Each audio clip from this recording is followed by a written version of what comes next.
আজকে যেরকম আমরা মুভমেন্টে তাদের বিভিন্ন দাবির কথা বলছি, অ্যাট দ্য সেম টাইম আজকে যেটা আমি অনুরোধ করব যে আমরা কতটা এই জিনিসটাকে একটা সামাজিক সমস্যা হিসেবে ভাবছি এবং কতটাকে একটা রাজনৈতিক সমস্যা হিসেবে ভাবছি, আমাদের সেই দৃষ্টিভঙ্গিটাকেও পরিষ্কার করা দরকার।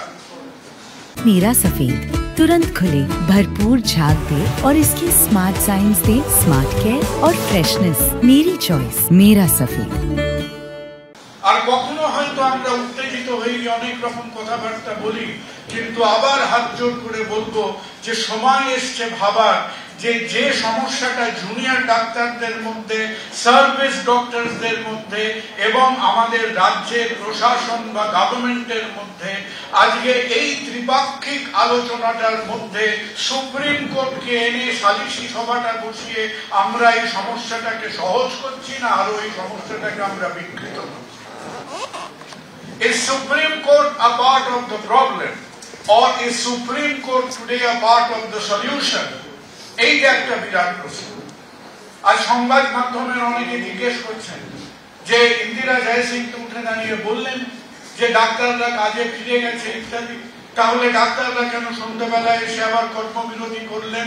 আপনি মাঝখানের একটা ঘটনা ভুলে গেলেন যে একজন সম্পূর্ণ ইররেসপন্সিবল, ইনফ্যাকচুয়াল, বেয়াক্কেলে উকিল উঠিয়ে দাঁড়িয়ে ওখানে বললেন যে এই জুনিয়র ডাক্তাররা দেখেনি বলে সাগর দত্ততে ওই ভদ্রমহিলা মারা গেছে। Can you believe it?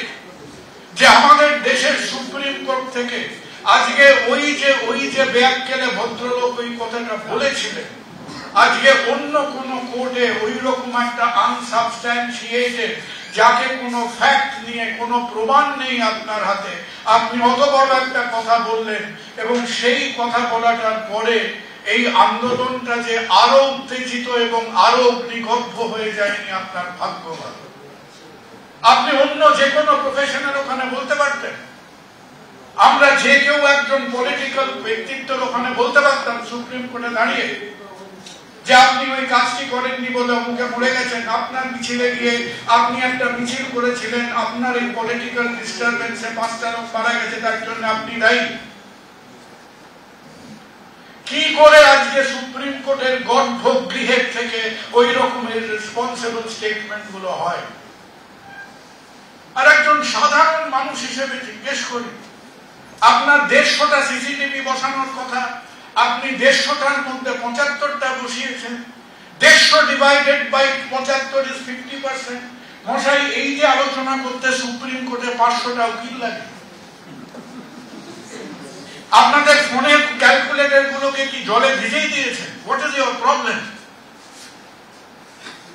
আজকে যে কনফিউশনটা, আমাদের জাতিটার ব্রেন কমে গেছে, মেরুদণ্ড তো কমে গেছে, সরকারি হাসপাতালে ডাক্তারদের মেরুদণ্ডটা দুর্বল হয়েছে, বেসরকারি ডাক্তারদের কোনোদিন ছিল না।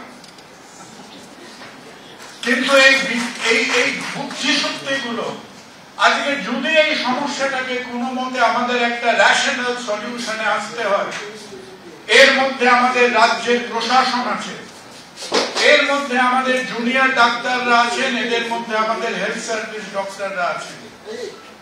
আজকে আমরা যদি নিজেরা, যে রেসপন্সিবল 3 স্টেক হোল্ডার্স, যদি নিজেরা আমরা এই সলিউশনটাকে কোনো মতে একটা ওয়ার্কিং সলিউশনে আসতে না পারি এবং পান থেকে চুন খসতে যদি মনে করেন যে কোথায় 20% সিসিটিভি বসিয়েছে, কোথায় 15% বাথরুমে কল কাজ করছে, কোথায় 10% বাথরুমে সিস্টেমটা ফ্লাশ হয় না, এই আলোচনা করতে গেলে সুপ্রিম কোর্টের এই ছোট্ট ঘুরছি ঘরের মধ্যে আপনার 500টা উকিলকে দাঁড় করাতে হয়। এর থেকে বড় প্রহসন বোধহয় স্বাধীন ভারতবর্ষের ইতিহাসে আজ অব্দি হয়নি। It has not happened. আর এই প্রসেসটা হচ্ছেটা কি? এটা কি একটা হিয়ারিং হচ্ছে? এটা কি একটা আলাপচারিতা হচ্ছে? এটা কি একটা অ্যাডভাইসারি হচ্ছে? এটাকে কি রুলিং দিচ্ছেন? আজকে সাধারণ মানুষের জন্য সেই 1,23,000টা শব্দের ভারতীয় সংবিধান লেখা হচ্ছিল।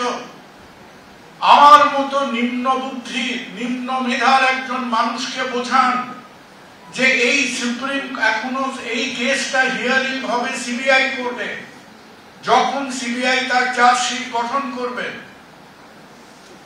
তাহলে সুপ্রিম কোর্ট যে রোল প্লেটা করার চেষ্টা করছেন আজকে over and above the high court of Calcutta, আজকে সুপ্রিম কোর্ট অফ দিল্লি সেটা কি de facto another department of government of West Bengal?